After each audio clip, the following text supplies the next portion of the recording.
অক্টোবরে এসেও ডেঙ্গুর পরিসংখ্যান ভয়ঙ্কর রকম ঊর্ধ্বমুখী। শহর ছাড়িয়ে প্রায় সব জেলাতেই ছড়িয়েছে মশাবাহিত এই রোগ।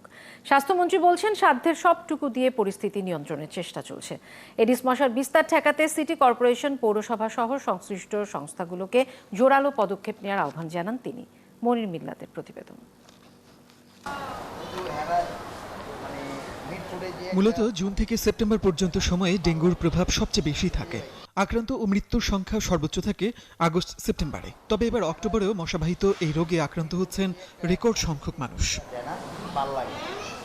চলতি মাসের প্রথম 17 দিনেই ডেঙ্গু আক্রান্তের সংখ্যা প্রায় 10,000। মৃত্যুর সংখ্যাও বাড়ছে প্রতিদিন।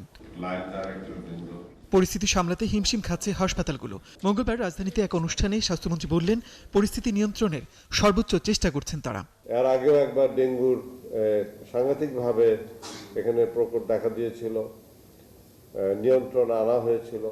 আমরা আমাদের স্বাস্থ্য মন্ত্রণালয় সেবা দিয়ে যাচ্ছে, বিভিন্ন হাসপাতালে সেবার ব্যবস্থা করা হয়েছে, কিন্তু রোগীর সংখ্যা তো কমাতে হবে। তো রোগীর সংখ্যা না কমলে পরে মৃত্যুর সংখ্যা কমবে না। একটা সময় ডেঙ্গুর প্রাদুর্ভাব শুধু ঢাকাতেই সীমাবদ্ধ ছিল, তবে এবার ঢাকার পাশাপাশি দেশের প্রায় সব জেলাতেই ছড়িয়েছে এডিস মশাবাহিত এই রোগ।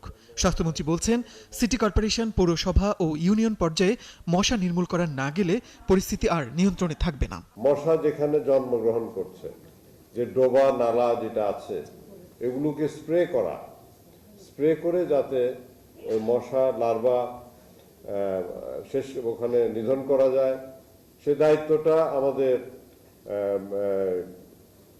বাড়িঘরের জনগণের অবশ্যই রয়েছে। পাশাপাশি আমরা আশা করব আমাদের যে বিভিন্ন সিটি কর্পোরেশন আছে, পৌরসভা আছে, ওনারা যেন আরো একটু অ্যাক্টিভ হয়। এখনো মাঝে মাঝে বৃষ্টি হচ্ছে। বিশেষজ্ঞরা বলছেন, ডেঙ্গুর হটস্পট ধরে ধরে এডিস মশা নিধনের কর্মসূচি চালাতে হবে। মনির মিল্লাত, ৭১, ঢাকা।